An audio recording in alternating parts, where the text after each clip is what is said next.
Saatnya berpetualangan, datang ke Taman Pelangi.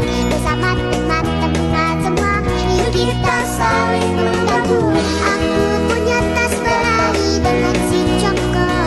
Bergegaslah ayo berpetualang, saatnya rainbow. Assalamualaikum warahmatullahi wabarakatuh. Bismillahirrahmanirrahim. Allahumma sholli ala Muhammad wa ala ali sayyidina Muhammad. Pertama-tama yang saya hormati Kiai Haji Abdul Hasan Munawwir Allah SHMM selaku pengasuh Pondok Pesantren Zainul Hasan Genggong. Yang saya hormati kepada Bapak Rektor Abdul Wahab Aziz MAG selaku rektor di Universitas Genggong. Dan yang saya hormati Ustazah Nur Fatimah MPD selaku dosen pengampu matkul Pancasila. Langsung saja perkenalkan, nama saya Lailatul Karomah, saya dari Fakultas Tarbiyah Prodi PGMI kelas 1B. Nah, di sini saya akan menjelaskan tentang hak dan kewajiban negara, di mana hak dan kewajiban negara ini mencakup 3 poin, yaitu pengertian, hak-hak warga negara, dan kewajiban warga negara Indonesia. Di sini pengertian kewajiban ialah segala sesuatu yang dianggap sebagai suatu keharusan untuk dilaksanakan oleh individu sebagai anggota warga negara, sebagai anggota warga negara guna mendapatkan hak yang pantas untuk didapatkan.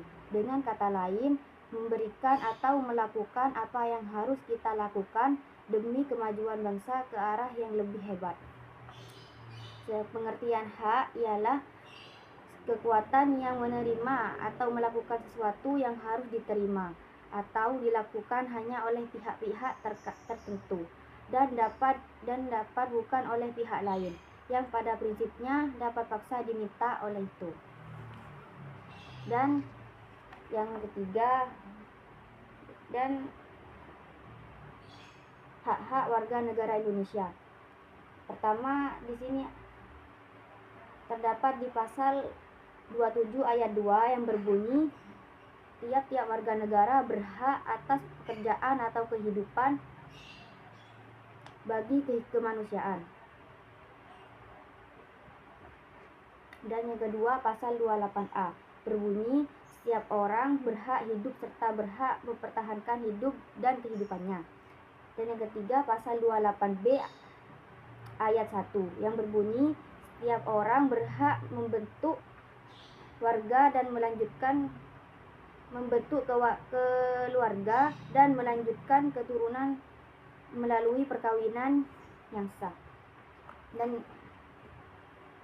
yang ketiga, kewajiban warga negara Indonesia. Di sini terdapat di pasal 27 ayat 1 Undang-Undang Dasar UUD 1945.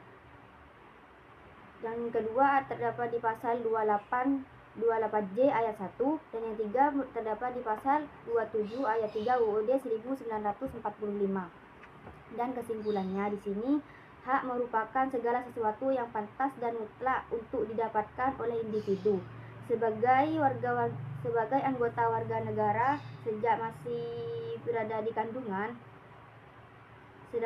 Sedangkan kewajiban merupakan sesuatu keharusan atau kewajiban bagi individu dalam melaksanakan peran sebagai anggota warga negara guna mendapatkan pengakuan akan hak yang sesuai dengan pelaksanaan kewajiban tersebut. Hak dan kewajiban merupakan suatu hal yang sama, yang terkait satu sama lain, sehingga dalam praktik melakukannya ini harus dijalankan dengan seimbang.